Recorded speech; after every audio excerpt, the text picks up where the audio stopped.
आप सभी को फन एंड रिलीजियस चैनल की तरफ से प्यार भरा नमस्कार। आइए सुनते हैं आज का प्रसंग। एक रात के लिए पुनर्जीवित हुए थे महाभारत युद्ध में मारे गए वीर। आज हम आपको महाभारत से जुड़ी एक अद्भुत घटना के बारे में बता रहे हैं, जब महाभारत युद्ध में मारे गए समस्त शूरवीर जैसे कि भीष्म, द्रोणाचार्य, दुर्योधन, अभिमन्यु, द्रौपदी के पुत्र कर्ण, शिखंडी आदि एक रात के लिए पुनर्जीवित हुए थे। ये घटना महाभारत युद्ध खत्म होने के 15 साल बाद घटित हुई थी। साथ ही हम आपको बताएंगे कि धृतराष्ट्र, गांधारी, कुंती और विदुर की मौत कैसे हुई। आइए इन सब के बारे में विस्तार पूर्वक जानते हैं।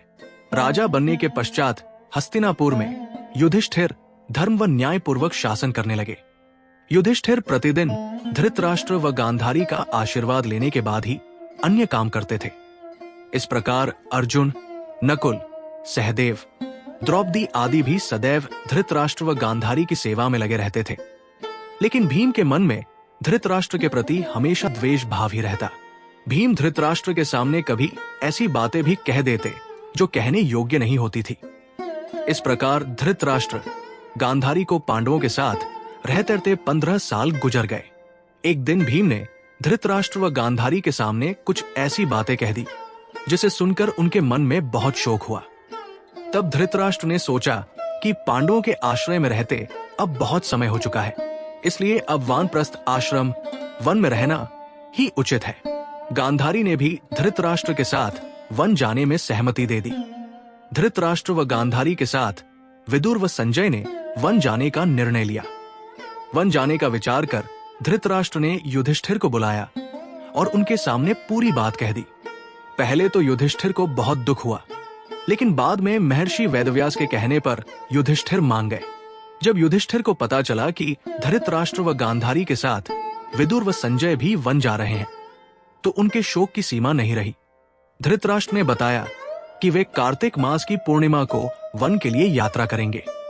वन जाने से पहले धृतराष्ट्र ने अपने पुत्रों व अन्य परिजनों के श्राद्ध के लिए युधिष्ठिर से धन मांगा। भीम ने द्वेषतावश धृतराष्ट्र को धन देने से इनकार कर दिया। तब युधिष्ठिर ने उन्हें फटकार लगाई और धृतराष्ट्र को बहुत सा धन देकर श्राद्ध कर्म संपूर्ण करवाया। तय समय पर धृतराष्ट्र, गांधारी, विदुर व संजय ने वन यात्रा प्रारंभ की। इन सभी को वन जाते देख पांडवों की माता कुंती ने भी वन में निवास करने का निश्चय किया। पांडवों ने उन्हें समझाने का बहुत प्रयास किया, लेकिन कुंती भी धृतराष्ट्र और गांधारी के साथ वन चली गई। धृतराष्ट्र आदि ने पहली रात गंगा नदी के तट पर व्यतीत की।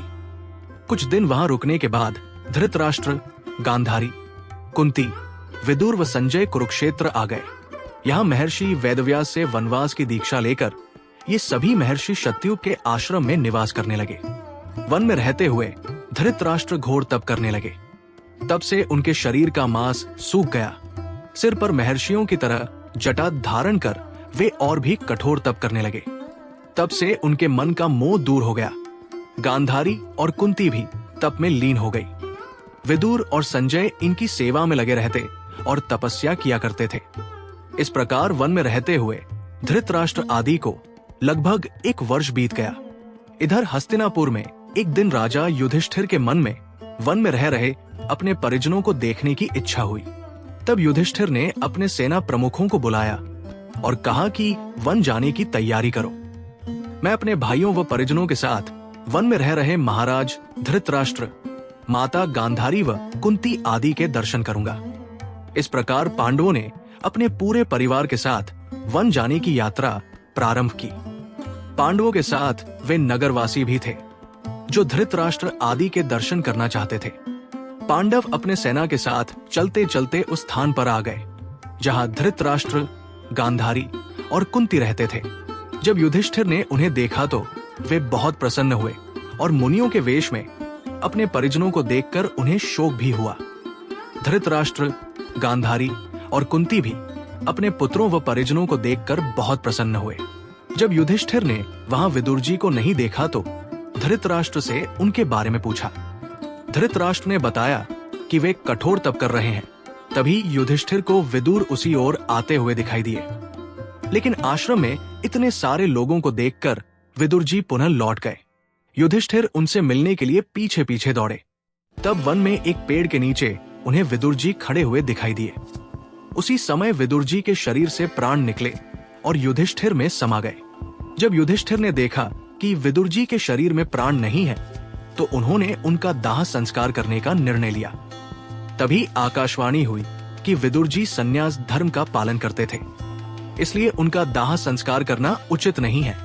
ये बात युधिष्ठिर ने आकर महाराज धृतराष्ट्र को बताई। युधिष्ठिर के मुख से ये बात सुनकर सभी को आश्चर्य हुआ। युधिष्ठिर आदि ने वो रात वन में ही बिताई। अगले दिन धृतराष्ट्र के आश्रम में महर्षि वेदव्यास आए। जब उन्हें पता चला कि विदुर जी ने शरीर त्याग दिया, तब उन्होंने बताया कि विदुर यमराज के अवतार थे और युधिष्ठिर भी धर्मराज का ही अंश है, इसलिए विदुर जी के प्राण युधिष्ठिर के शरीर में समा गए। महर्षि वेदव्यास ने धृतराष्ट्र, गांधारी और कुंती से कहा कि आज मैं तुम्हें अपनी तपस्या का प्रभाव दिखाऊंगा।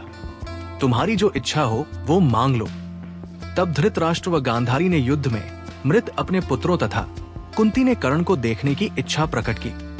द्रौपदी आदि ने कहा कि वो भी अपने परिजनों को देखना चाहते हैं। महर्षि वेदव्यास ने कहा कि ऐसा ही होगा। युद्ध में मारे गए जितने भी वीर हैं, उन्हें आज रात तुम सभी देख पाओगे। ऐसा कहकर महर्षि वेदव्यास ने सभी को गंगा तट पर चलने के लिए कहा।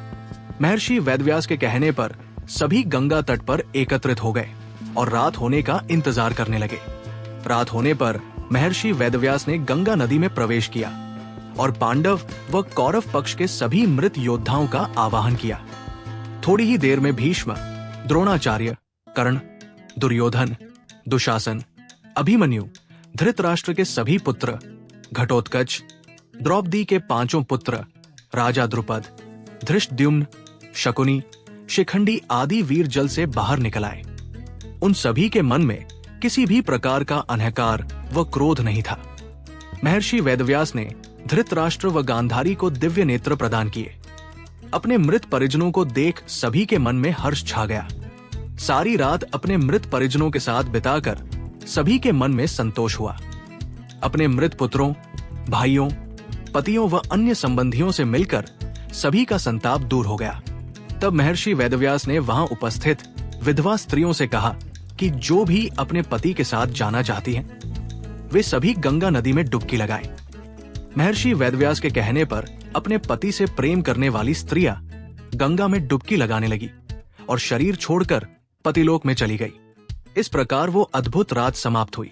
इस प्रकार अपने मृत परिजनों से मिलकर धृतराष्ट्र, गांधारी, कुंती व पांडव बहुत प्रसन्न हुए। लगभग 1 महीना वन में रहने के बाद युधिष्ठिर आदि पुनः हस्तिनापुर लौट आए। इस घटना के करीब 2 वर्ष बाद एक दिन देवर्षि नारद युधिष्ठिर के पास आए। युधिष्ठिर ने उनका स्वागत किया। जब देवर्षि नारद ने उन्हें बताया कि वे गंगा नदी के आसपास के तीर्थों के दर्शन करते हुए आए हैं, तो युधिष्ठिर ने उनसे धृतराष्ट्र, गांधारी व माता कुंती के बारे में पूछा। तब देवर्षि नारद ने उन्हें बताया कि तुम्हारे वन से लौटने के बाद धृतराष्ट्र आदि हरिद्वार चले गए। वहां भी उन्होंने घोर तपस्या की। एक दिन जब वे गंगा स्नान कर आश्रम आ रहे थे, तभी वन में भयंकर आग लग गई। दुर्बलता के कारण धृतराष्ट्र, गांधारी व कुंती भागने में असमर्थ थे, इसलिए उन्होंने उसी अग्नि में प्राण त्यागने का विचार किया और वही एकाग्रचित्त होकर बैठ गए। इस प्रकार धृतराष्ट्र, गांधारी व कुंती ने अपने प्राणों का त्याग कर दिया। संजय ने ये बात तपस्वियों को बताई और वे स्वयं हिमालय पर तपस्या करने चले गए। धृतराष्ट्र, गांधारी व कुंती की मृत्यु का समाचार जब महल में फैला तो हाहाकार मच गया। तब देवर्षि नारद ने उन्हें धैर्य बंधाया।